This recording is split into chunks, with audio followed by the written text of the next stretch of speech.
করলেন নবীজিকে আপন দরবারে ডেকে নেবেন কিছু খাস কথা বলার জন্যে, নিজের দরবারে ডেকে নেবেন, মেরাজ করাবেন, আরশে আজিমে ডেকে নেবেন।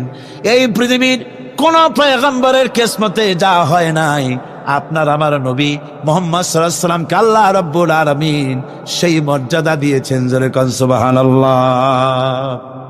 ধুলির ধরা থেকে রাসূলকে আরশে আজিমে নিয়ে যাওয়া হবে। বোরাক এলো। বোরাক হচ্ছে বারকুন থেকে উৎপত্তি। এর অর্থ হচ্ছে বিজলি, বৈদ্যুতিক গতি সম্পন্ন, ঘোড়ার চাইতে ছোট, খচ্চরের চাইতে বড়, এই জাতীয় একটা প্রাণীর মতো হযরতে জিবরাইল নিয়ে আসলেন। আমাদের দেশে কারো কারো বাড়িতে আয়নায় বাঁধানো থাকে এই ছবিটা। ঘোড়া আছে, দুইটা ডানা আছে, মাথাটা মেয়ে লোকের মতো, চুলগুলো ঝুলে পড়ছে, নিচে লেখা আছে হাজা বোরাকুন নবী সাল্লাল্লাহু আলাইহি ওয়াসাল্লাম। আন্দাজে কোথায় পাইছে আল্লাহ জানে, মিথ্যে কথা, বাজে কথা। আল্লাহ এরকম একটা মেয়ে লোক মার্কা ঘোড়া পাঠাইছিল হুজুরকে নেওয়ার জন্য, এটা কথা হইল? রাসূলকে মক্কা থেকে, উম্মে বাবে উম্মে হানি থেকে হুজুরকে বের করে নিয়ে যাওয়া হলো বাইতুল মাকদাসে। সমস্ত পয়গম্বর দুনিয়া আল্লাহ যাদের পাঠিয়েছিলেন সমস্ত রূহ উপস্থিত ছিল সেখানে। রাসূল করিম সাল্লাল্লাহু আলাইহি ওয়াসাল্লাম এখান থেকে মেরাজ করলেন। এতটুকু ছিল ইসরা। কোরআনে কারীম বলছে, আজকের কারি সাহেব যেখান থেকে তেলাওয়াত করেছিলেন, সুবহানাল্লাযী আসরা বিআবদিহি লাইলাম মিনাল মাসজিদিল হারামি ইলাল মাসজিদিল আকসা ইলা আখিরিল আয়া।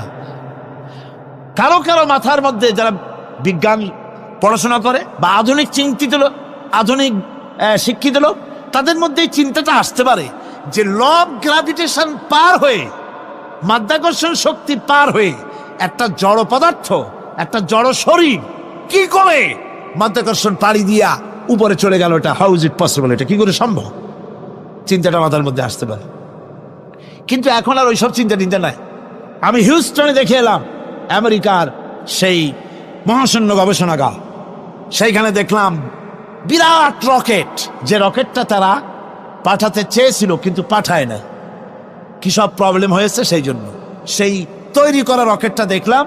রকেটটার যে দরজাটা, সেই দরজাটারই ওজন হচ্ছে 20 টন।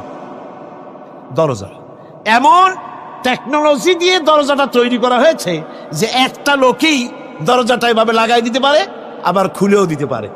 20 টন ওজন দরজা। আর পুরা রকেটটার ওজনটা কি হবে চিন্তা করেন। 3টা জিনিস থাকে, 2টা থাকে সিলিন্ডার, আর একটা থাকে যেটার ভিতরে মানুষ থাকে, সেই মানুষ বসার জন্য একটা, আর 2টো সিলিন্ডার থাকে। যখন এখান থেকে ছেড়ে দেওয়া হয় তখন দুই দিকে 2টা যে কোল বালিশের মতো থাকে, দেখছেন কিনা ছবিতে আপনারা, এই 2টো জ্বলে পড়ে গেল। যাওয়ার সময় এই 2টোতে যে ফোর্স লাগিয়ে দিল, এই ফোর্সে ল অফ গ্র্যাভিটেশন পার করে দিল। এরপর আর তার কোনো তেল লাগবে না, বিনা তেলে যত খুশি তত উপরে চলে যেতে পারবে। চিন্তা করলাম, মানুষের মাথায় যদি এই জ্ঞান আল্লাহ দেন, এত জোরের জিনিস এত পাওয়ারফুল করে ছেড়ে দেওয়া হয়েছে, ল অফ গ্র্যাভিটেশন পার হয়ে যাওয়ার পর মাধ্যাকর্ষণ শক্তি শুধু পৃথিবীর নাই, প্রত্যেকটা গ্রহ, প্রত্যেকটা উপগ্রহের আলাদা আলাদা মাধ্যাকর্ষণ আছে। যদি তা না থাকতো, একটার থেকে আর একটা বিচ্ছিন্ন হয়ে পৃথিবীতে লণ্ডভণ্ড হয়ে যেত। প্রত্যেকটার আলাদা আলাদা মাধ্যাকর্ষণ শক্তি আছে। তো সেই জিনিসটা এভাবে চলে যায়। আল্লাহ রাব্বুল আলামিন তার হাবিবকে নেবেন, আপনার অত চিন্তা কেন? যেটা গেল কেমনে, এটা কি করে সম্ভব? আপনার মাথায় ঢুকবে না, আপনার আমার মাথায় ঢুকবে না বলেই ঘটনার সূত্রপাত আল্লাহ কেমনে করছে সেদিকেই লক্ষ্য করেন। দুনিয়ার মানুষ, তুমি আমার কুদরত তোমার মাথায় ঢুকবে না। সেই জন্য ইসরার ঘটনা বলতে গিয়া রব্বুল আলামিন শুরুই করলেন সুবহানাল্লাযী আসরা বিআবদিহি। সুবহানাল্লাযী, সমস্ত দুর্বলতা অক্ষমতা থেকে মুক্ত সেই সত্তা যিনি তার বান্দাকে ইসরা করিয়েছেন, মেরাজ করিয়েছেন। কাল সুবহানাল্লাহ বিহামদি। সমস্ত দুর্বলতা, অক্ষমতা থেকে মুক্ত তিনি পার করে নিয়ে গিয়েছেন। তারপরে মুহূর্তের ভিতরে মহাশূন্য পাড়ি দিয়ে, সেই মহাশূন্য মানে কি? এইখান থেকে সূর্য কত দূরে জানেন না? 9,30,00,000 মাইল দূরে এখান থেকে সূর্য। সেই সূর্য, তারপরে রয়েছে গ্যালাক্সি, মিল্কি ওয়ে, গ্রহ নক্ষত্র, সে যে কত দূরে, যে সমস্ত তারকা, এমন বহুত তারকা আছে যে তারকা সৃষ্টির পর তার আলো পৃথিবীর মাটি আজ পর্যন্ত স্পর্শ করে নাই, অথচ আলোর গতি প্রতি সেকেন্ডে কত মাইল? 1,86,000 মাইল।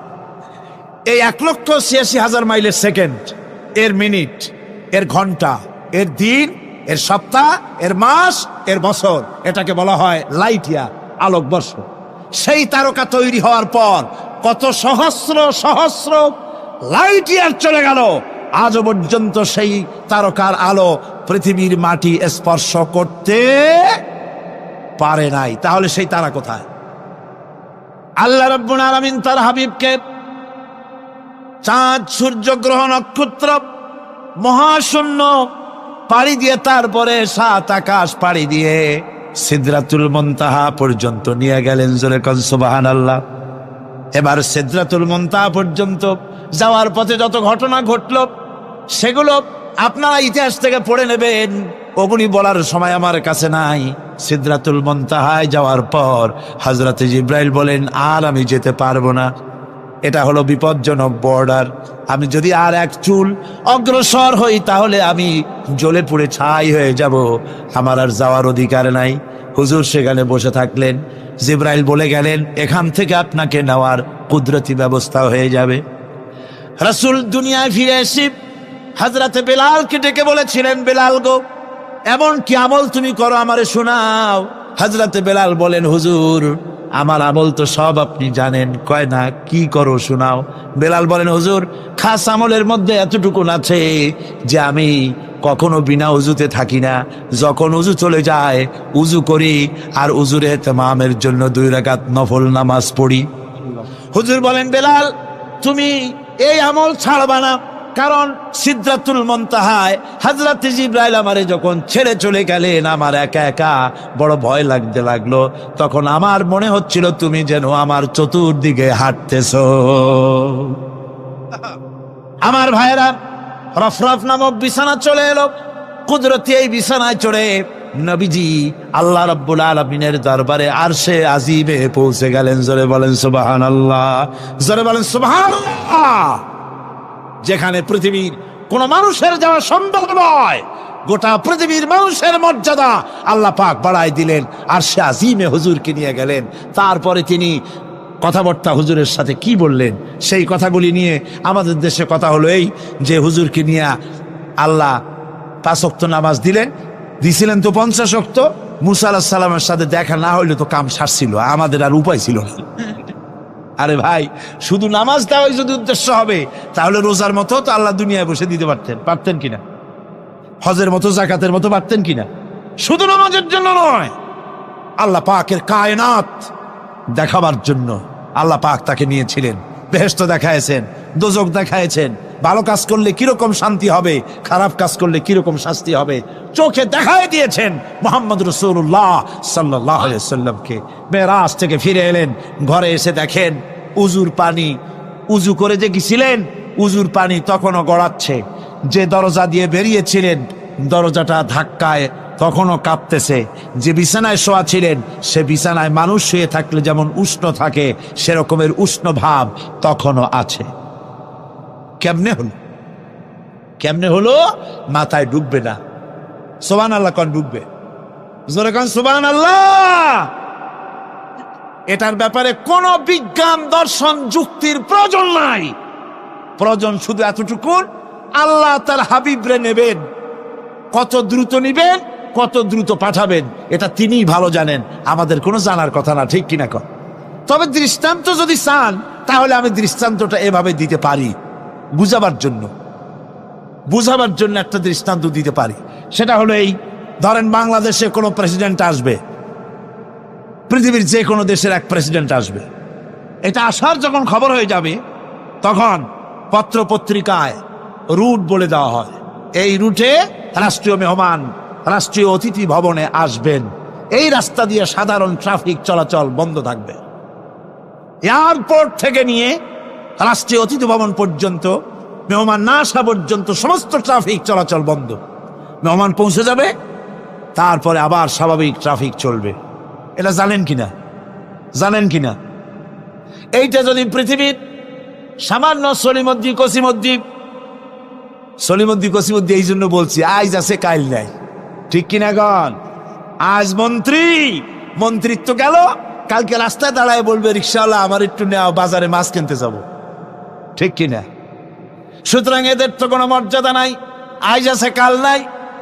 এই দুনিয়ার সলিমদ্দি কসিমদ্দির জন্য যদি এভাবে ট্রাফিক চলাচল বন্ধ করে দেওয়া হয়, তাহলে আকাশ এবং জমিনে আল্লাহ রাব্বুল আলামিনের সর্বশ্রেষ্ঠ মেহমান জনাবে মুহাম্মদ রাসূলুল্লাহ সাল্লাল্লাহু আলাইহি সাল্লাম, এই মেহমান আল্লাহর দরবারে যাবেন। আল্লাহ যদি বলে দিয়ে থাকেন, আল্লাহ যদি হুকুম করে থাকেন, সময়ের গতি, বার্ষিক গতি, আহ্নিক গতি, আকাশের গতি, সূর্যের গতি, সময়ের গতি, রাত 3:45 এখন সমস্ত গতি স্তব্ধ হয়ে যা। আমার হাবিব আমার দরবার থেকে ঘুরে যখন ঘরে ফিরে যাবেন, আবার 3:45 থেকে শুরু হয়ে যাবি। যদি আল্লাহ এমনটি করে থাকেন, তাহলে উজুর পানি গড়াতে দেখা আর দরজা কাঁপতে দেখা অসম্ভব। জোরে বলেন অসম্ভব। এটা আমি একটা দৃষ্টান্ত দিলাম মাত্র। আসলে আল্লাহ পাক করিয়েছেন তার হাবিবকে, কোন কাইফিয়াতে কিভাবে নিয়েছেন আল্লাহ, নিয়েছেন তার হাবিবরে। আপনার চিন্তা করার কোনো দরকার নাই, ঘুম নষ্ট করে দরকার নাই। আল্লাহ তার হাবিবকে মেরাজ করিয়েছেন। জোরে কোন সুবহানাল্লাহ, চিল্লায় কোন সুবহানাল্লাহ। ভাইরা আমার, নবীজি মেরাজ থেকে ফিরে এলেন, এবার আসল দায়িত্ব এসে গিয়েছে। মেরাজের পরই মদিনা মুনাওয়ারায় রাসূলুল্লাহ হিজরত করলেন। এই হিজরতের পর আল্লাহর নবী মদিনা শরীফে এসে ইসলামী স্টেট কায়েম করে দিলেন। আজ নবী প্রেসিডেন্ট হয়ে গেছেন। জোরে কোন সুবহানাল্লাহ, জোরে সরে বলেন সুবহানাল্লাহ। আমার বন্ধুগণ, নবীজির টুপি সুন্নত, নবীজির টুপিটা মাথায় লাগাই। নবীজি মিষ্টি পছন্দ করতেন, মিষ্টি সুন্নতটা পছন্দ করি। নবীজি কদু খাইতেন, কদু খাওয়া সুন্নতটা পছন্দ করি। নবীজি চোখে সুরমা লাগাতেন, সুরমা লাগানোর সুন্নত পছন্দ করি। কিন্তু নবীজি রাষ্ট্র দখল করে প্রেসিডেন্ট হয়েছিলেন, আর আল্লাহর দিন কায়েমের জন্য তায়েফে যে রক্ত দিয়েছিলেন সেটাও যে সুন্নত। আবার ওহদে যে দান মোবারক শহীদ হয়েছিল সেটাও যে সুন্নত। মা বাপের জায়গা জমি ঘর বাড়ি ছেড়ে দিয়ে হিজরত করেছিলেন। এই সুন্নত বড় কঠিন, এই কঠিন সুন্নতের কাছে মুসলমানের পাওয়া যায় না। তামিম আদ-দারিমি বলেন আমরা দাজ্জাল দেখেছি। রাসূল বলে কেমন দেখেছো? দেখলাম। ওনারা বলে আমরা দেখেছি সে শিকল দ্বারা বাঁধা, হাতে পায়ে শিকল, হাত পায়ের নিচ দিয়ে উঠাইয়া, কাদের সাথে শিকল দ্বারা হাত বাঁধা, কিন্তু প্রচন্ড শক্তি, এক লাফ দেয় আকাশে উঠে, আবার লাফ দেয় নিচে নামে। আমাদেরকে দেখে জিজ্ঞেস করলো তোমরা কারা? আমরা বললাম আমরা মদিনার মানুষ। জিজ্ঞেস করলো দাজ্জাল মদিনায় কি মুহাম্মদ এসেছে? আমরা বললাম এসেছে। দাজ্জাল বলল পৃথিবীতে যাওয়ার আমার সময় হয়ে যাচ্ছে, আমি পৃথিবীতে আসব। তামিম আদ-দারিমি বলেন আমরা 30 জন লোক ছিলাম সাগরের মাঝখানে, এই দ্বীপের মধ্যে দাজ্জালকে পাইয়া তারে আমরা জিজ্ঞেস করলাম তুমি পৃথিবীতে কখন যাবা? সে বলল 3টা আলামত প্রকাশ পাইলে পৃথিবীতে আমি যাব। 1 নম্বর আলামত হলো ইরাকের মধ্যে একটা বিল আছে, তাবারিয়া বিল। এই বিলের মধ্যে পানি থাকবে না। ঠাকুর মাজদুলির গল্প না, মুসলিম শরীফের হাদিস। জোরে বলি আল্লাহু আকবার। বুঝেন কথা? ইরাকের মধ্যে একটা নদী আছে, তাবারিয়া নদী। ওই নদীর মধ্যে যখন পানি থাকবে না, জর্দানে একটা ঝর্ণা আছে, বাইসান জর্দানে একটা ঝর্ণা আছে, জুগারের ঝর্ণা। ওই ঝর্ণায় আগে এত পানি হতো যে পানি দ্বারা আশপাশের মানুষ চাষাবাদ করত। দাজ্জাল বলল, ওই ঝর্ণার মধ্যে যখন পানি থাকবে না তখন আমি পৃথিবীতে যাব। আগে পানি দ্বারা, ঝর্ণার পানি দ্বারা মানুষ চাষাবাদ করত, এখন বালতি ফেলে রাখলো, সারাদিন এক বালতি পানি উঠে না। 3 নম্বর আলামত বলল, ফিলিস্তিন এলাকায় একটা খেজুরের বাগান আছে, এটাকে বলে বাইসানের খেজুরের বাগান। আগে ওই খেজুরের বাগানের খেজুর সারা দুনিয়াতে যাইতো। কথা কন না কা? আমি 2013 সালে যখন 3য়বারের মতো হজে গেলাম, তো সৌদি আরবের NSA এর একজন পুলিশের অফিসার আমাকে দাওয়াত করলেন, বাসায় নিয়ে আমারে খাইতে দিলেন প্রথম খেজুর, বললেন দোয়া কইরো। আমি বললাম, তোমার ছেলে মেয়ে কয়জন? কয় আল্লাহ দিলে 26 জন। আর কি দোয়া করতাম? দোয়ার বাকি আছে নাকি? কতজন? তা আমার সামনে এমন খেজুর দিল, বললাম এই খেজুর তো সৌদিতে পাওয়া যায় না। এই পুলিশ অফিসার ইব্রাহিম বললেন, আমার এই খেজুরগুলি ফিলিস্তিনি বন্ধু আমার জন্য পাঠাইছে। একটা খেজুর খাইলে মনে হয় পেট ভরে যায়, ক্যালোরি এত বেশি।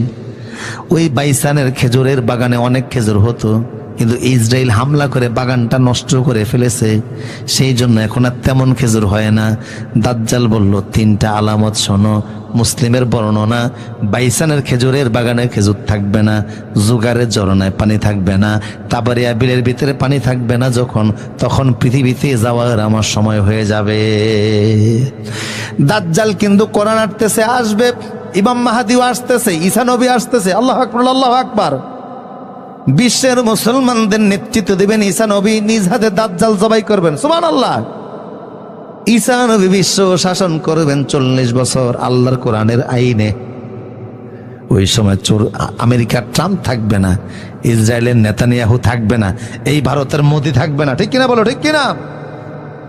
চীন থাকবে না, সারা বিশ্ব হবে এক দেশ, শাসক হবে একজন, সারা পৃথিবীতে শুধু কালেমার আওয়াজ, কোরআনের আওয়াজ, সারা দুনিয়া চলবে আল্লাহর আইনে। আর তখন জমিনে আল্লাহ এত বরকত দিবেন, ওয়ালাউ আন্না আমানু আহলাল কুরা লাফাতাহনা আলাইহিম বারাকাতিম মিনাস সামা। সুসংবাদ শোনা যায়, যদি ওই সময় বেঁচে থাকেন, যদি বেঁচে থাকেন তখন দেখবেন জমিনে এত বরকত হয়েছে, একটা গাভীর দুধ পান করে 1 গ্রামের মানুষও শেষ করতে পারে না। একটা ডালিম ফল খেয়ে 1 এলাকার মানুষ শেষ করতে পারবে না, এত বরকত হবে। 100 মাইল আপনি দৌড়াবেন, 100 মাইল আপনি হাঁটবেন, যে 1 টাকা জাকাত দেব, কেউ জাকাত নেবে না। আপনার কাছ থেকে 1 টাকা ভিক্ষা নেওয়ার মতো থাকবে না। সহায় সম্পদ দ্বারা সবাইরে যিনি সমৃদ্ধ করে দিবেন তিনি কে? তবে দাজ্জাল আসার আগে 3য় বিশ্বযুদ্ধ হবে। রাসূল বলেছেন, ওই বিশ্বযুদ্ধে পৃথিবীর 9 গুণ মানুষের ভিতরে 7 গুণ মানুষ মারা যাবে। তার মানে বর্তমান পৃথিবীতে যদি হয় 900 কোটি মানুষ, ওই যুদ্ধে 700 কোটি মানুষ মারা যাবে। এক যুদ্ধে 700 কোটি মানুষ মারা যাবে, পৃথিবী ক্ষতিগ্রস্ত হবে। এরপরে আল্লাহ জমিনকে সাজাবেন, ঈসা নবী শাসন করবে 40 বছর। ঈসা আলাইহিস সালামের ইন্তেকালের পরেও জমিন কোরআনের আইনে চলবে আরো 20 বছর। টোটাল সারা পৃথিবী কোরআনের আইনে চলবে 60 বছর। আল্লাহু আকবার, আল্লাহু আকবার। 60 বছর পরে হঠাৎ করে আল্লাহ পশ্চিম আকাশ থেকে সূর্য উঠিয়ে দিবেন। যেদিন আল্লাহ পশ্চিম আকাশ থেকে সূর্য উঠিয়ে দিবেন, সেদিন আকাশে সূর্য উঠা 3 দিন থাকবে এক অবস্থায়। 3 দিন থেকে ওই সূর্য পশ্চিম দিকে যেদিন উদিত হবে, সেদিন থেকে গণায় গণায় 120 দিন পরে, 120 বছর পরে, 120 বছর পরে আল্লাহ ইসরাফিলকে বলবেন, সিংহায় ফু দিয়া দুনিয়া ধ্বংস করে দাও। পৃথিবী শেষ, সাদের দুনিয়া শেষ হয়ে যাবে। আমার প্রিয় সুধী, তো দাজ্জালের কথা একটু বললাম এই কারণে, রাসূল বলেছে, কেউ যদি সূরা কাফের প্রথম 10 আয়াত মুখস্থ করে, দাজ্জালের ফিতনা থেকে যিনি বাঁচিয়ে দিবেন তিনি কে? এই সূরাটা যদি জুমার দিন আপনি তেলাওয়াত করেন, সারা সপ্তাহে আসমানের কাছ থেকে আপনার জন্য নূর চলে আসবে। জুমার দিন যদি এই সূরাটা পড়েন, 1 সপ্তাহ আসমানি নূর দ্বারা আপনারে আল্লাহ বেষ্টন করে রাখবেন। পড়া যাবে ইনশাআল্লাহ। কেন এই সূরার এত গুরুত্ব? কারণ এই সূরা আল্লাহ ঈমানদারদের কথা বলেছেন। মনোযোগ আসেনি আপনাদের? কথা বুঝতেছেন আপনারা? এই সূরার এত গুরুত্ব কেন? 1 সপ্তাহ নূর থাকবে সূরা পড়লে। এই সূরার 10টি আয়াত মুখস্থ করলে দাজ্জালের ফিতনা থেকে বাঁচা যাবে। কেন?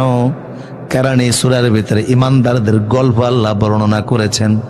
আল্লাহ বয়ান করেছেন ওই ইমানদারদের মতো তোমাদের ইমানটা যদি বানাও তাইলে দেখবা নূরের অভাব হবে না, নেয়ামতের অভাব হবে না, জান্নাতি বাড়ির অভাব হবে না। কারা সে ইমানদার?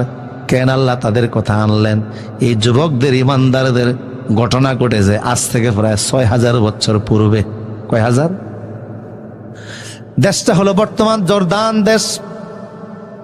জর্দান দেশে ওই সময়ে ৬,০০০ বছর আগে একটা জালিম সরকার ছিল। জালিম সরকারের নাম ছিল দাকিয়ানুস। সে ছিল মোশরেক, কাট্টা মোশরেক, জালিম। এত বড় জালিম ছিল, সে আইন করেছে আমার দেশের যত জনগণ আছে সবাই মিলে মূর্তির সামনে বাধ্যতামূলক মাথা নত করা লাগবে।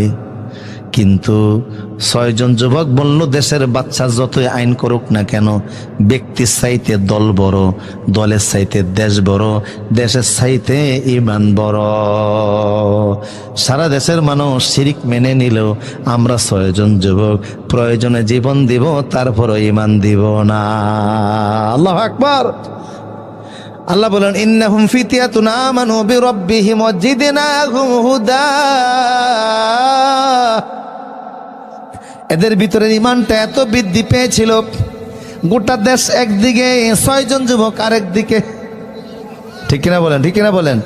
সারা দেশবাসী, দেশের বাচ্চা সহকারে একদিকে, ৬ জন আরেক দিকে। সবাই হলো মুশরিক, জাহান্নামী। ৬ জন যুবক হলো জান্নাতি, ইমানদার। ওদের বাবা মাও কিন্তু মুশরিক, পরিবার পরিজন মুশরিক, কিন্তু ওরা ইমানদার, আল্লাহ চিনে ফেলছে। আমরা জন্মগতভাবে মুসলিম পরিবারে জন্ম নেওয়ার কারণে ইমানের দাবি করি যে লা ইলাহা। কিছু মানুষ তো এত বড় কপাল ভরা, ভাগ্য খারাপ, কাফেরের ঘরে জন্ম নিয়েছে, মৃত্যুর আগ পর্যন্ত কুফরি জিন্দিগি থেকে আর বের হতে পারে না। আছে না নাই? আপনি কি মানব সেবা করেন? ইমানের দৌলত আপনারে আল্লাহ দিয়েছে, কি আপনি এত বড় বীর বাহাদুর, কি আপনার অবদান? আমি তো অবাক হই, বাংলাদেশে একটা হসপিটাল আছে ICDDR। ওয়াজ বুঝেননি আপনারা? বাংলাদেশে একটা হসপিটাল আছে, নাম হলো ICDDR। আমাদের চাঁদপুরের মক্তবের মধ্যে এই হসপিটালে একটা শাখা আছে। সারা বাংলাদেশে যত সরকারি হসপিটালে আপনি চিকিৎসা নেবেন, অন্তত 5 টাকা হলেও একটা বিল আছে না নাই? সরকারি হসপিটালে আপনি চিকিৎসা নিতে গেলে 5 টাকার একটা টিকিট অন্তত নেওয়া লাগে, কিন্তু ICDDR গেলে 1 টাকা নেওয়া লাগে না। এমন বাংলাদেশে শুধু এক জায়গায় নয়, 4 জায়গায় আছে। শত শত ডাক্তার, এই ডাক্তারদের কোনো ফি দেওয়া লাগে না, ভর্তি ফি দেওয়া লাগে না, কোনো টাকা দেওয়া লাগে না, কোনো পয়সা দেওয়া লাগে না। এই হসপিটালগুলি হলো ডায়রিয়ার হসপিটাল। যত ডায়রিয়ার রোগী আছে ওখানে গিয়ে সুস্থ হয়। এই 4টা হসপিটালের যত ডাক্তার, যত বেতন, যত কারেন্ট বিল, যত রোগীদের ঔষধ, থাকার বিল, সব দেয় বিল গেটস। আমেরিকায় তার বাড়ি। শুধু বাংলাদেশের 4টা হসপিটালের খরচ চালায় না, বিশ্বের 148টা হসপিটালের খরচ চালায়। কিন্তু দুঃখের বিষয় হলো, লোকটা হলো খ্রিস্টান, ভেতরে ইমান নাই। এত বড় ভালো কাজ করে, যার বেতন, যার থকাটের টাকায় লাখ লাখ মানুষ সুস্থ হয়। 1-2 বছর নয়, বিগত 40 বছর যাবত যার টাকা দ্বারা মানুষ সুস্থ হয়। লোকটা কালেমা তার জাবানে নাই, বেঈমান। আর আপনি সারা জীবন ইসলামের জন্য কি করেছেন?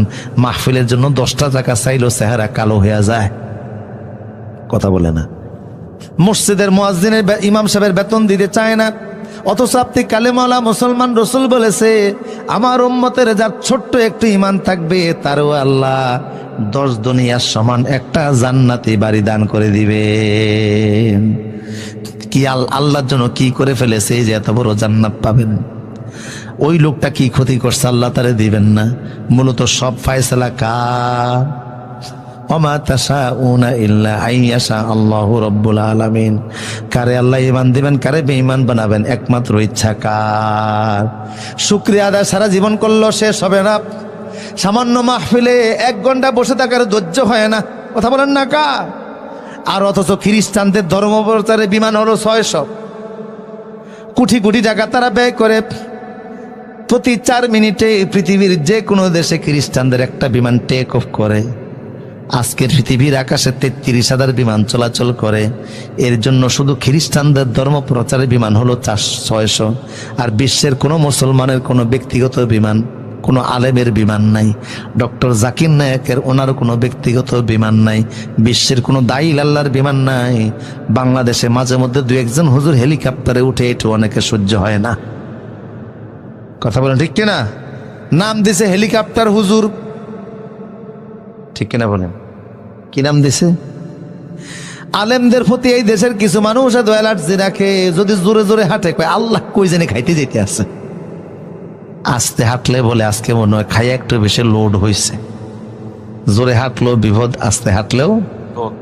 আমার প্রিয় সৌদি, আমার বাইরে গভীর মনোযোগ দেন। কি করে আমরা ইসলামের জন্য 6জন যুবক বলল, দেশবাসী আমরা সারা দেশ একদিকে, সরকার একদিকে, আমরা 6 জন আরেকদিকে। আল্লাহু আকবার। দেশের সরকার গোয়েন্দা পাঠিয়ে দিল, তোমরা তন্ন তন্ন করে খোঁজ খবর নাও এই দেশের জনগণ আমার মূর্তি পূজা মানে কিনা। গোয়েন্দারা সারা দেশ ঘুরে ঘুরে রিপোর্ট এনে দিল, বাচ্চা সারা দেশের জনগণ সবাই মিলে মূর্তিকে খোদা বলে স্বীকার করে নিয়েছে, কিন্তু 6 জন যুবক তারা বলে আমরা মূর্তি মানি না, আমরা মানি এক আল্লাহ, আমরাও মানে কয় আল্লাহ।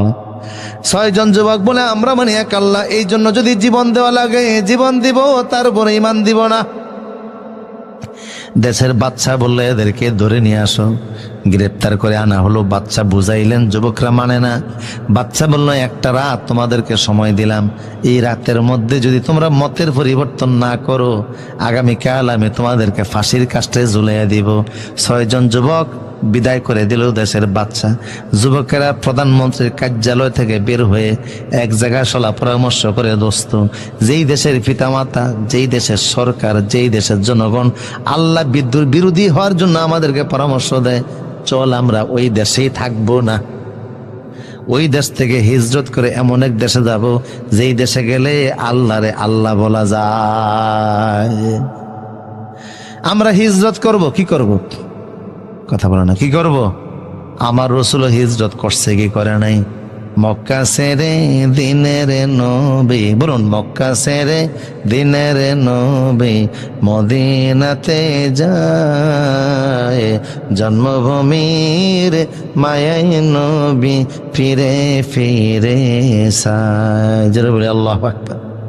বিশ্ব নবী হিজরত করতেছে, চোখের পানি ছাড়তেছে। আল্লাহ বলে, নবী হে কাঁদবেন না, চোখের পানি মুছে ফেলে দেন। আজকে মক্কা থেকে রাতের আধারে আপনি মদিনা যাচ্ছেন, বেশি সময় লাগবে না।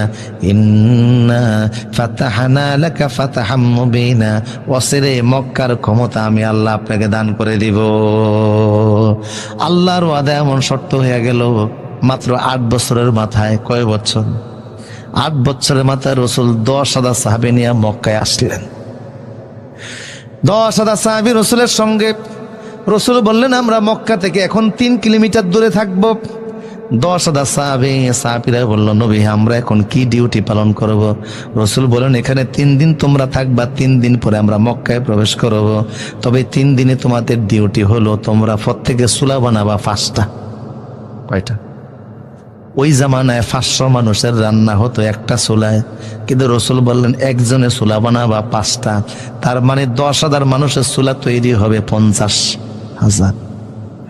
সাহাবীরা চুলা বানালেন, কারণ রাসূলের নির্দেশ কোনো লেমা লেয়ার না হোয়াই দ্যাট সো সারা, কোনো শব্দ নাই। রাসূল যেটা বলে ওটাই পালন করা লাগবে। বুঝে আসলেও মানতে হবে, বুঝে আসলে না আসলেও মানতে হবে। এটার নাম হলো ঈমান, ঠিক কিনা বলেন? কোনো শব্দ করা যাবে না। সাহাবীরা 50,000 চুলা বানালেন। 50,000 চুলার মধ্যে আগুন জ্বলতেছে। রাত্রিবেলা কাফেরদের নেতা আবু সুফিয়ান, ওনার সিআইডি আসছে সাহাবীদের সংখ্যা গণত, যে মোহাম্মদ মক্কা দখল করবে, কি পরিমাণ সেনা সদস্য নিয়ে এসেছে। আইসা দেখে সেনাবাহিনী গণবে কতক্ষণ, মাগরিবের পর তখন 1000 চুলার মধ্যে আগুন জ্বলে। সুবহানাল্লাহ বলবেন না? সিআইডি প্রধান গিয়ে বলল, আবু সুফিয়ান তাড়াতাড়ি মক্কা ছেড়েন, পালান, চলে যান। কেন, কি দেখেছো? কয়ে সেনাবাহিনী গণবো কতক্ষণ, 1000 চুলার মধ্যে আগুন জ্বলে। আবু সুফিয়ান বলল, আমারও মনে হয় না, এত মুসলমান মোহাম্মদ কোথায় পাবে? রাত্রিবেলা একজন পাঠাইছে, তুমি গিয়ে দেখে আসো। রাসূল আগে বলছে টয়লেট বানাবা কম, চুলার পরিমাণ হবে বেশি। উনি গিয়া দেখে টয়লেটের সামনে যে সিরিয়াল ঘুমিয়ে যে কি পরিমাণ আছে আল্লাহ ভালো জানে। দাঁত ব্রাশ করতেছে, মেসওয়াক করতেছে 1000। এই দৃশ্য দেখে বলল আবু সুফিয়ান, রাতের সংবাদ সত্য, মুসলমান কি পরিমাণ আল্লাহ ভালো জানে। আবু সুফিয়ান বলে, মুসলমানদের আদমশুমারি হয়েছে 3 বার। একবারের আদমশুমারিতে মুসলমান 40 জন, দ্বিতীয় আদমশুমারিতে মুসলমান 400 জন, তৃতীয় আদমশুমারিতে মুসলমান 1500। মোহাম্মদ এত মুসলমান পাবে কোথায়? কয় বিশ্বাস না করলে আপনি নিজে গিয়া দেখেন। আবু সুফিয়ান এমন ভয় পাইছে, এবার মক্কা ছেড়ে পলায়া জেদ্দা চলে গেছে। কোথায় আসছে? মুসলমান যদি ঠিক মতো হুঙ্কার দেয়, কোন কাফের মুশরিক ইসলাম বিদ্রোহী জমিনে টিকবে দূরের কথা, পালাবার গর্ত খুঁজে পাবে না। এই হিন্দুস্তান আমাদেরকে নিয়ে যতই বাড়াবাড়ি উস্কানিমূলক কথা বলো, তিতুমিরের সন্তানেরা বাঁশের কেল্লা নিয়ে নামলে কচ্ছপ খাওয়া জাতির হুশও থাকবে না। জেদ্দায় চলে আসছে। জেদ্দায় আসার পরে বলল, জেদ্দায় পালিয়া কি হবে? যে মোহাম্মদ মদিনা থেকে মক্কায় আসছে 400 কিলোমিটার পথ অতিক্রম করে, ওনার জেদ্দায় আসতে বেশি সময় লাগবে না, কারণ মক্কা থেকে জেদ্দা 120 কিলো। বলল তাহলে কোথায় যাব? কয় ভারতে চল। কিভাবে ভারতে যাব? সাগর পাড়ি দিব। কিভাবে? কয় ওই যে ফালতোলা জাহাজ আছে, ফালতোলা জাহাজের মধ্যে ওইটা জাহাজ যখন চালাইছে ভারতের দিকে আসবে, লোহিত সাগরের কোনাটা পাড়ি দেওয়ার পরে আল্লাহ তুফান শুরু করে দিছে। সাগরের মধ্যে যখন ঝড় ওঠে তখন কারে ডাকে? নাস্তিক হইল তখন কারে ডাকে?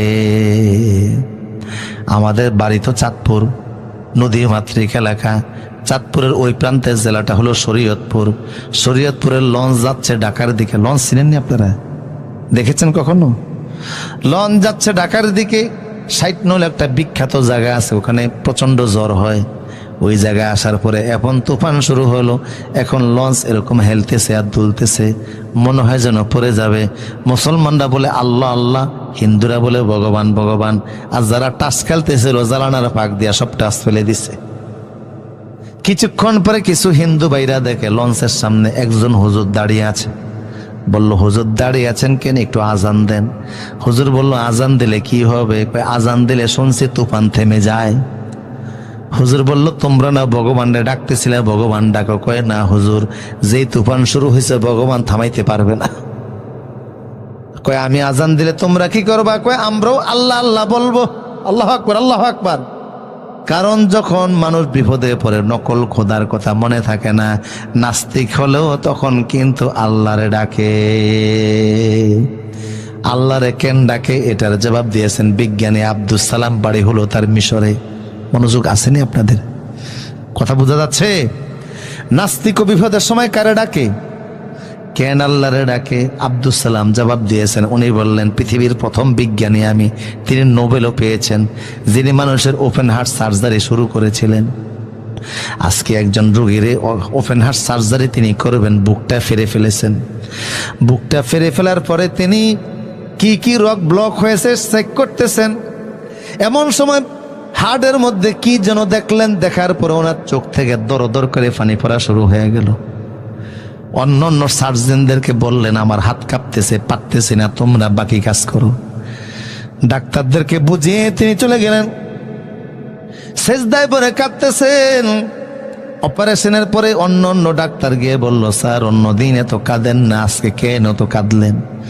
বলল দেখো আজকে যখন এই রোগীর হার্ট আমি বের করলাম, রক্ত আসার আগে আমি দেখে ফেললাম তার হার্টের মধ্যে আমার আল্লাহর আল্লাহ নামটা সিল মারা আছে। এতদিন পরে আমার বুঝে আসলো 2 টাকা দামের একটা মেসের কার্ডের ভিতরে কোম্পানির নাম আছে, 15 টাকা দামের 1 বোতল পানির ভিতরে কোম্পানির নাম আছে। আছে না? 1 টাকা দামের ক্যান্ডি চকলেটের মধ্যে কোম্পানির নাম আছে। আল্লাহ তোমার মতো এত দামি সৃষ্টি বানাইলেন, তোমার ভিতরে কি আল্লাহ তার কোম্পানির নাম দেন নাই? তাই হিন্দু হোক, বৌদ্ধ হোক, খ্রিস্টান হোক, প্রত্যেকের কলবের মধ্যে আল্লাহর আল্লাহ নামটা সিল মারা আছে। পরিবারের কারণে সে নাস্তিক হয়, সমাজের কারণে মুরতাদ হয়, কাফের হয়, মুশরিক হয়, কিন্তু বিপদে পড়লে তখন নকল খোদার কথা মনে থাকে না, তখন সবাই ডাকে কারে? আবু সুফিয়ান বলল হেই নেতারা, যেই তুফান শুরু হয়েছে আল্লাহর কাছে দোয়া করা ছাড়া সাগরের তুফান থামবে না। বলল তাহলে কি করবো? চল একটা মোনাজাত দে, আমি মোনাজাত দিব, তোরা আমিন বলবি। আবু সুফিয়ান মোনাজাত দিছে, আল্লাহ মোহাম্মদ যে সত্য নবী এটা আমরা ভালো করে জানি, শুধু ক্ষমতা হারানোর ভয়ে আমরা ওনাকে মানি না। কথা বলে না, ওনারে মানলে আমাদের নেতাগিরি থাকবে না। তো আমরা যদি তুমি আর ভারতে যাব না, জেদ্দার শক্ত মাটি পর্যন্ত যদি তুমি জাহাজটাকে একটু পৌঁছে দাও, নিরাপদে যদি সাগরটা পাড়ি দিয়ে শক্ত মাটিতে পা রাখতে পারে, আমি কিন্তু কালেমা পড়ে মুসলমান হয়ে যাব। অন্যান্য ফাতি নেতা সাথী নেতা আছে না, মানে ছোট নেতারাও কালেমা পড়বে, সবাই বলে আমিন।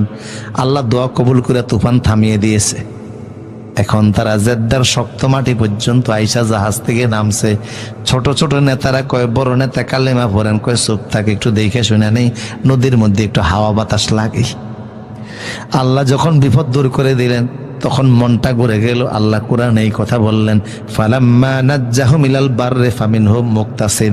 আমি যখন বিপদ দূর করে দিয়েছি তখন আগের মতো দিল হয়ে গেছে, যদিও তিনি পড়ে কালেমা পড়েছিলেন।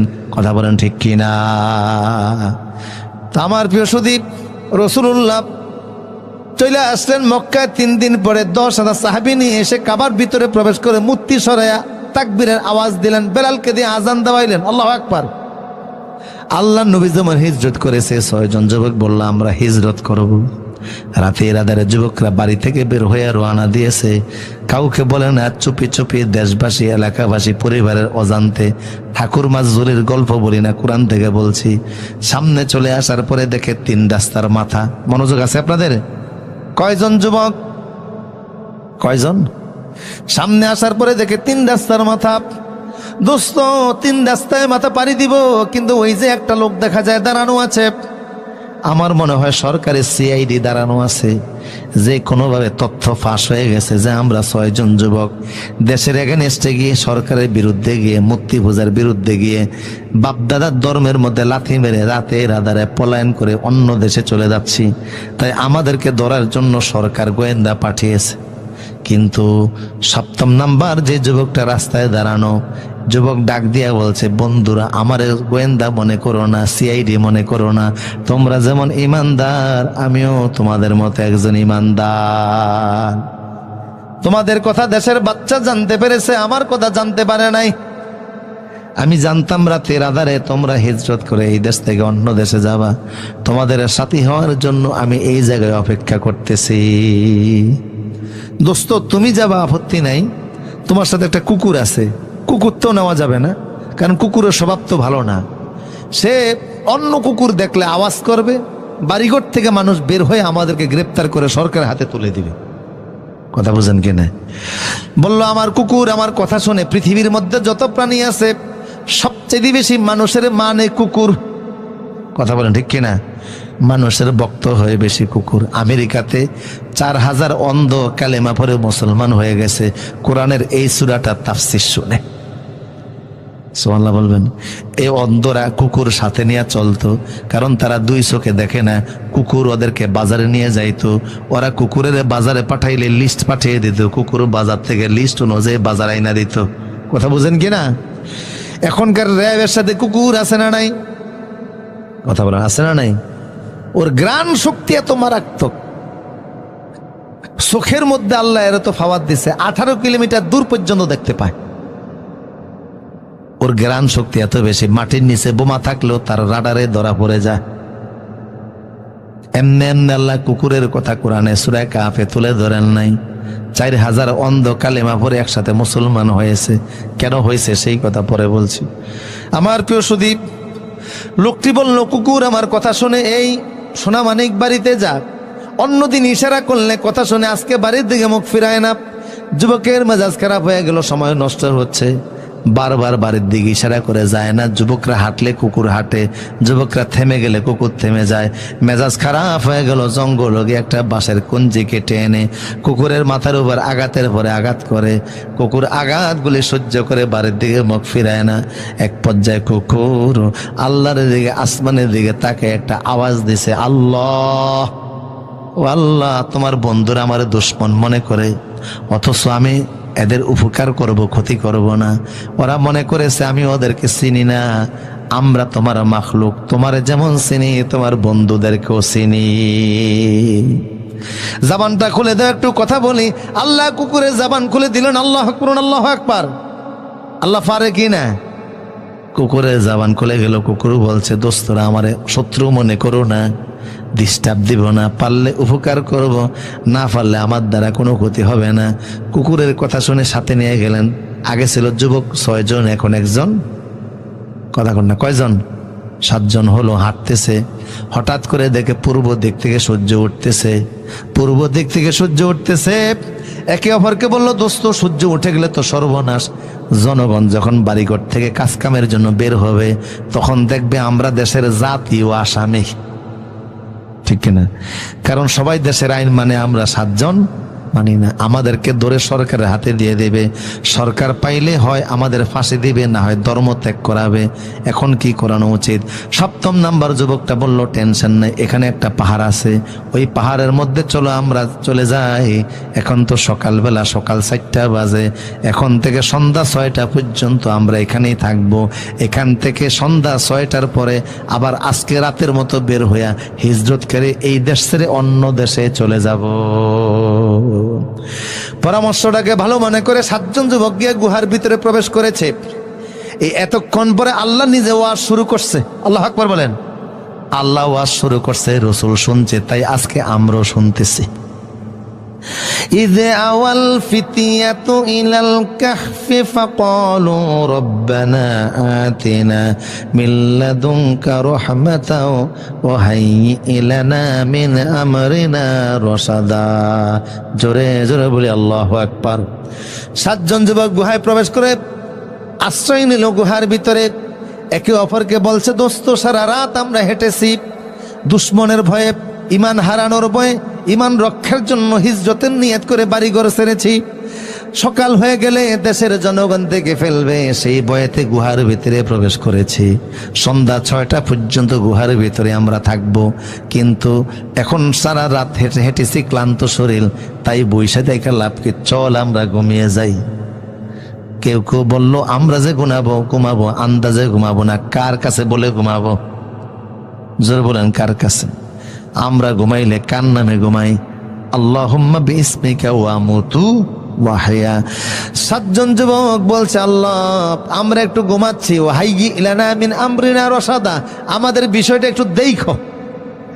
আল্লাহ বলল, বিশ্ববাসী শোনো, ইমানদার 7 জন যুবক আমাকে বইলা ঘুমাইছে, আমি আল্লাহ এমন ঘুম দিলাম তাদের চোখে, একদিনের সন্ধ্যা 6টা পর্যন্ত ঘুম দিলাম না।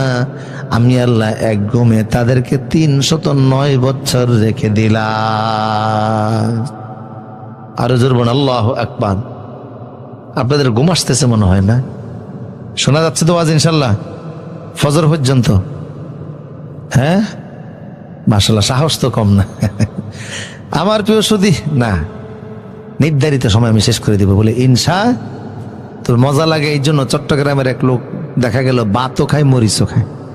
মরিচ তো সাংঘাতিক মরিচ, টাঙ্গাইলের মরিচ, চাল এত বেশি, মরিচ খাচ্ছে আর রীতিমতো কাঁদতেছে। ফাঁসের লোক গিয়ে বললো, কান্নাকাটি করে মরিচ খাওয়ার কি দরকার? কয় ভাই বাধা দিয়েন না, খাইতেও মজা, কানতেও মজা। তো ওয়াজ শোনার মধ্যে একটা মজা আছে না নাই? কারণ এটা তো আল্লাহর কোরআন, গাজী গালুর ফুতি না, ঠাকুর মাজুরির গল্প না, ঠিক কিনা? আল্লাহ বললেন এক ঘুমে কত বছর?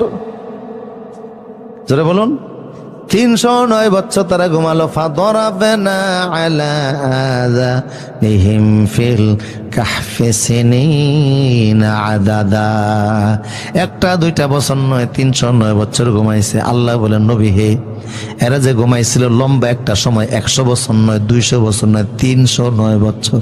এই যে লম্বা সময় ঘুমাইছে, আমি আল্লাহ এদেরকে দেখলাম, ওরা যখন ঘুমিয়েছে, এরা তো ইমানদার, ইমানদারদের প্রতি আমার কত মায়া দেখুন। ওয়া তারাশ শামসা ইযা তালাআত তাযাউরান কাহফিহিম যাতাল ইয়ামিন। সূর্য যখন উদিত হয়, আমি আল্লাহ দেখলাম আমার ইমানদারদের গায়ের ভিতরে সূর্যের তাপ লাগে। সূর্যকে বলে দিলাম, সূর্যরে তোমার চলার জন্য একটা নির্দিষ্ট কক্ষপথ আছে, আছে না নাই? সূর্য তুমি তোমার রাস্তায় চলো, কক্ষপথে চলো, এটা ঠিক, কিন্তু আমার ইমানদাররা ঘুমিয়ে আছে, তাদের চেহারার মধ্যে তুমি যখন উদিত হও, সকালবেলা যখন উদিত হও, তোমার আলো আমার ইমানদারদের গায়ে লাগে, এটা আমি আল্লাহ সহ্য হয় না। কারণ তুমিও আমার, সূর্য বান্দাগুলিও আমার, তবে তুমি সূর্যের চাইতে আমার বান্দাদের দাম আমার কাছে 1000 গুণে বেশি। তুমি সূর্যকে বানিয়েছে আমার বান্দার খেদমতের জন্য। আল্লাহু আকবার। কাজেই তোমার তাপের মাধ্যমেই আমার ইমানদাররা কষ্ট পাবে, এটা হতে পারে না। উদিত হওয়ার সময় তুমি ডান দিকে পাশ কেটে যাবা, আমার ইমানদারদের গায়ে তাপ দিবে না। বানিয়ে বলতেছে না কোরআনের আয়াত। আপনারা সবাই জানেন, সায়েন্সের ছাত্র যারা, সূর্যের একটা নির্দিষ্ট কক্ষপথ আছে না? অকুল্লং ফি ফালাকি ইয়াসবাহুন, প্রবল গানে হইবে যাহারা, আপন মনেতে বুঝিবে তাহারা। রাত্রি পারানা আগে যাইবার, দিনের স্থান করি অধিকার। চন্দ্র বারণা বাদিতে সূর্যতে, সূর্য বারণা চন্দ্রকে ধরিতে। যার যা স্থান বহাল রাখিয়া ভ্রমণ করতেছে আল্লাহরে ডরিয়া। সূর্য তার রাস্তায় চলে, কিন্তু ইমানদারদের জন্য তার গতিপথ যিনি পরিবর্তন করে দিলেন তিনি কে? ওয়াইজা গারাবাত তাকরিদুহুম জাতাস শিমাল, আল্লাহ বলেন সূর্যরে আমি দেখতে পাচ্ছি, তুমি যখন অস্তমিত হও তখনও তোমার তাপ গুহার মধ্যে আমার যে 7 জন বান্দা ঘুমিয়ে আছে ওদের চেহারার মধ্যে পড়ে। খবরদার তুমি বাম দিকে পাশ কেটে যাবা, অস্ত যাওয়ার সময়ও তোমার তাপ আমার ইমানদারের গায়ে দিবা না। আল্লাহ পাক বলেন নবী হন নুকাল্লিবহুম জাতাল ইয়ামিন ওয়া জাতাস শিমাল, এরা যে ঘুমাইছিল আমি আল্লাহ দেখলাম। ঘুমের মধ্যে এক কাতে ঘুমিয়ে থাকলে কষ্ট আছে না নাই? দেখবেন মানুষ কিছুক্ষণ পর পর পার্শ্ব পরিবর্তন করে। আল্লাহ বলেন আমি কুদরতি ধাক্কা দিয়া 7 জন যুবকের কখনো ডান কাঁধে কখনো বাম কাঁধে নিয়ে পার্শ্ব পরিবর্তন করে আরামের ব্যবস্থা করে দিয়েছি। অহম ফি ফাজওয়াতিম মিনহু, আমার প্রিয় সুধী, ওরা গুহার মধ্যে থেকে আল্লাহ বলেন পার্শ্ব পরিবর্তন করে দিয়েছি। এবার আল্লাহ পাক বলেন নবী হে, যদি আপনি ওদের ঘুমের দৃশ্যটা দেখতেন, আপনি একটা ভয়ে দৌড় দিতেন। রাসূলকে আল্লাহ বলতেছে লাওয়াইতালাতা আলাইহিম লাওয়াল্লাইতা মিনহুম ফিরআরা ওয়ালা মুলাইতা মিনহুম রুউবা, ওদের ঘুমের দৃশ্য দেখলে আপনি ভয়ে একটা দৌড় দিতেন। কেন? ওরা চোখ খুইলা ঘুমাইছিল। কিছু মানুষ আছে না চোখ খুইলা ঘুমায়, কথা বলে না, আছে না নাই? কিছু আছে আবার নাক ডাকে। ওরে ডাক কাকে বলে? নাকের ডাকে ট্রেনের ইঞ্জিন ফেল। আগে রাত্রে ওয়াজ করে বরিশালের লঞ্চে চাঁদপুর আসতাম, তো ডেকে যারা শুয়ে থাকতো দেখতাম হাই রে নাকের ডাক। মানে এখানে ট্রেনের ওই লঞ্চের ইঞ্জিনের চাইতে নাকের ডাকের ইঞ্জিনের শক্তি বেশি। ঠিক না বলেন? আসলে এরকম এই ডাকের আওয়াজে কিন্তু আশপাশের মানুষ ঘুমাইতে পারে না। ওরা ঘুমাচ্ছিল চোখ খুলে খুলে। আল্লাহ পাক বলেন নবী হে, ওদের ঘুমের দৃশ্য দেখলে আপনি ভয়ে দৌড় দিতেন। চোখ খুলে ঘুমাচ্ছিল। আল্লাহ পাক বলছেন নবী হে, এবার কুকুরের ঘটনাটা শুনুন। ও কালবুহুম বাসিতুন যিরাইহি বিল ওয়াসিদ, কুকুরটা পাহারাদার গেটম্যান হিসাবে গেটের মধ্যে দাঁড়িয়ে গেছে। এই যে 309 বছর এদের খাবারগুলি দিয়েছেন ঘুমের মধ্যে কে? রিজিক নসিবে থাকলে ঘুমের মধ্যেও রিজিক খাওয়া যায়, আর রিজিক নসিবে না থাকলে রান্না করার পরেও মুখে দেওয়া যায় না। ফাঁসি ওয়াকাশ শেখ হাসিনার ভাইয়ের জন্মদিন ছিল, খাবার রান্না করেছে মুরগি পোলাও, রান্না করেছে রূপালী ইলিশ, বড় মজাদার রান্না, কার্যালয়ের রান্না। কিন্তু বেলা 11টায় সেনাপ্রধান গিয়ে বলল খাবার খাওয়া দূরের কথা, হাতও দেওয়া যাবে না। কেন? আর মাত্র 45 মিনিট। কথা কন না? কিছুক্ষণ পরে ছেলেরা গিয়ে ভিতরে প্রবেশ করে খাবারগুলি খাচ্ছে। শুধু খায় না, জিলের মাছগুলিও দইরা নিয়ে আসছে। বলে আফা আপনি কোথায় আছেন? আমরা খাচ্ছি, আরাম পাচ্ছি। রান্না করলো কে আর খায় কে? রিস্কের মালিক কে? 7 জন যুবক গুহার ভিতরে ঘুমাইছে 309 বছর। আল্লাহ ওদেরকে ঘুমের মধ্যে খাওয়াইছে। রিজিক কোন নেতার হাতে নয়, রিজিক সরকারের হাতে নয়। রিজিক কার হাতে? কার হাতে? তবে সুষম বন্টনের অভাবে কষ্ট হয় মানুষের, সেটার জন্য যারা দায়িত্বশীল তারা দায়িত্ব নেবেন, তাদেরকে আল্লাহ ছাড়বেন না। দ্রব্য মূল্য যারা সিন্ডিকেট করে উঠিয়ে রাখে ওদেরকে আল্লাহ ছাড়বেন না। রমজান মাস উপলক্ষে যারা জিনিসপত্রের দাম বাড়ায় ওদেরকেও কিন্তু আল্লাহ ছাড়বে না। পৃথিবীর সব দেশের ব্যবসায়ীরা রমজান উপলক্ষে খাদ্যদ্রব্যের দাম কমিয়ে দেয়, একমাত্র বাঙালি ব্যবসায়ীরা 10 গুণ বাড়ায়। কথা বলে না? সারা বছরের সুদে আসলে আদায়ের উদ্দেশ্যে থাকে, এই জন্য বরকত কিন্তু নাই। এই দেশে খাদ্যের মধ্যে এত ভেজাল, এই দেশের মানুষের ম্যাক্সিমাম টাকা খরচ হয় ওষুধ কিনতে গিয়া। কথা বলেন ঠিক কিনা? হসপিটাল গেলে দেখবেন এখন রোগীর সিরিয়াল আছে না নাই? সুস্থ মানুষ বড় কঠিন, সামনে দিন আসবে তুলা রাশি দিয়া সুস্থ মানুষ খোঁজা লাগবে। মানুষ দেখতে যাবে যে ভাই আপনি সুস্থ আছেন, বড় মজার ব্যাপার। ওষুধ খায় না এমন একটা মানুষও পাওয়া যাবে না। কেন? কারণ অধিকাংশ খাদ্যের মধ্যে ভেজাল আছে না নাই? অপারেশন কি বের হয়েছে? আরে কথা বলেন, একটা অপারেশন বের হয়েছে না? কি? হ্যাঁ, ডেভিল। হ্যাঁ, ডেভিল হান্ট, ডেভিল হান্টিং শুরু হয়েছে। শয়তানের খোঁজে শয়তান শিকার করে। সবচাইতে বেশি খোঁজার দরকার যারা খাদ্যের ভিতরে বিষ মেশায়া মানুষকে নীরবে হত্যা করে। কথা বলেন ঠিক কিনা? এদেরকে খোঁজার দরকার, শাস্তি দেওয়ার দরকার। কেমিক্যালের মধ্যে শুধু কেমিক্যাল নাই, আর সব খাবার কি আছে? কোনো না কোনো পয়জন আছে, বিষ আছে। কথা বুঝতেছেন কিনা? আমার প্রিয় সুদীপ, 7জন যুবক ঘুমাইছে কত বছর? যারা বলেন, এবার আল্লাহ সিদ্ধান্ত নিলেন ওদেরকে ঘুম থেকে উঠাবেন। ঘুমাইছিল সকালবেলা ফজরের সময়, আল্লাহ ঘুম থেকে উঠাইছে সন্ধ্যা আসরের সময়, সূর্য ডুবে ডুবে এই অবস্থায়। তো ওয়াকাযালিকা বাআসনাহুম লিয়াতাসাআলু বাইনাহুম, 309 বছর পরে আল্লাহ ঘুম থেকে উঠাইছে। চোখ কসলাইতেছে, এই উঠস থাকা, ওঠ, কোরামরি দিতেছে। এক পর্যায়ে চোখ খুইলা তাকিয়া দেখে একজনের দাড়ি গিয়ে আরেকজনের ফেটের সাথে ফেস লাগছে। 309 বছর তো কাটাকাটি স্টপ। কথা বুঝেন না? হাতের নখ এত লম্বা হয়েছে। একজন আরেকজনকে বলে, ক্বালা কাম লাবিসতুম, দোস্ত কতক্ষণ ঘুমিয়েছ? ক্বালা ক্বাইলুম মিনহুম কাম লাবিসতুম, কতক্ষণ ঘুমিয়েছ? ক্বালু লাবিসনা ইয়াওমান আও বা'দা ইয়াওম, কেউ বলে অর্ধেক দিন, কেউ বলে আধা দিন ঘুমাইছি। অন্যরা বলল, আন্তাজে কথা বলিও না, আল্লাহু আ'লামু বিমা লাবিসতুম, আল্লাহ ভালো জানে কতক্ষণ ঘুমিয়েছ। সবচেয়ে বড় কথা, খিদা লেগেছে খাবার আনো, খিদা লেগেছে খাবার আনো। 309 বছর ঘুমিয়েছিল, কোনো খিদা লাগে নাই। 309 বছর পরে ঘুম থেকে উঠা মাত্রই খিদা লাগা শুরু হয়েছে। খাবার নিয়ে আসো।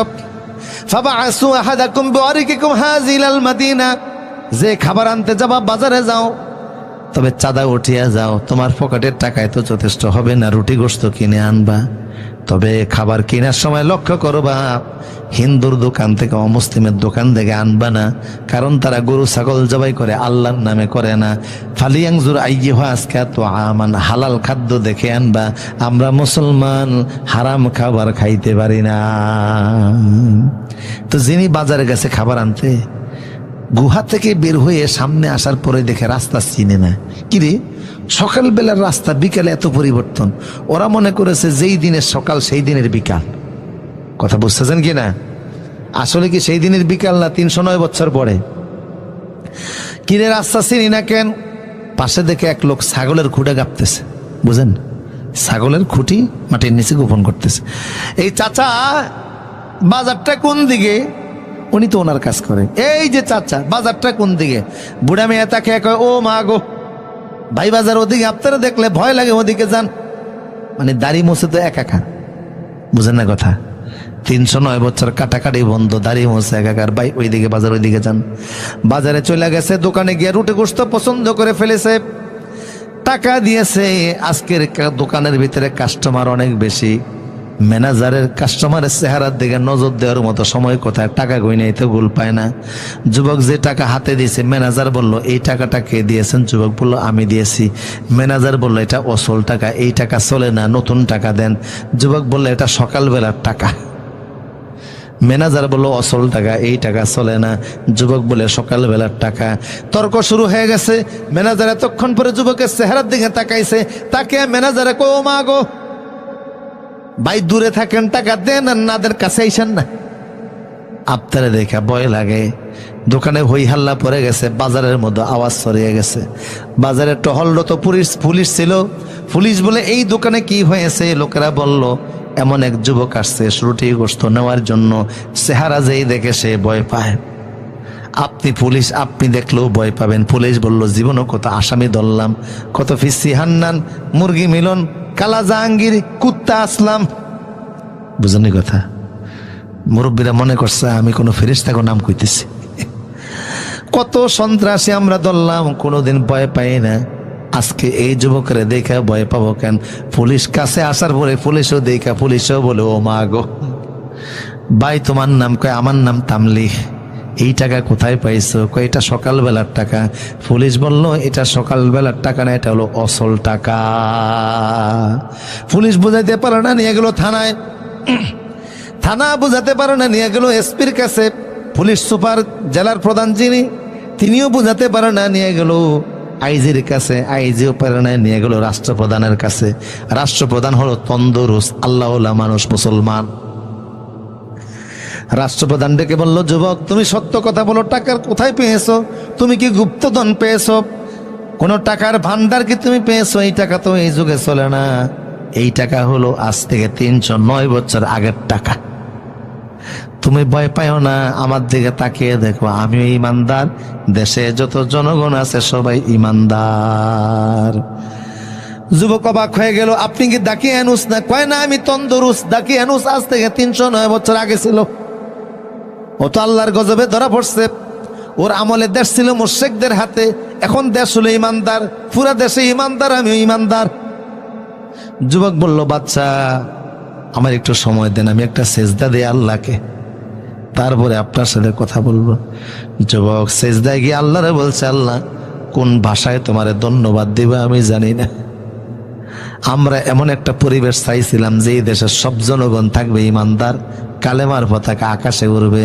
যেই দেশের সংসদ, যেই দেশের ডিসি অফিস, এসপি অফিস, টিউনো অফিস, থানা, সমস্ত জায়গা চলবে কোরআনের আইনে, ইসলামের আইনে চলবে, এমন একটা সমাজ আমরা চাইছিলাম।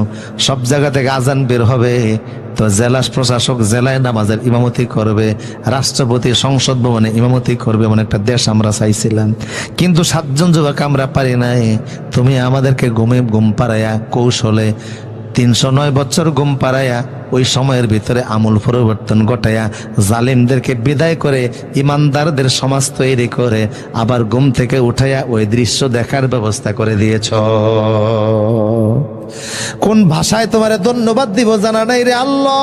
জোরে বলি আল্লাহ, আওয়াজ দিয়ে বলি আল্লাহু আকবার। কোন ভাষায় তোমারে ধন্যবাদ দিব আল্লাহ, এটা আমাদের জানা নাই।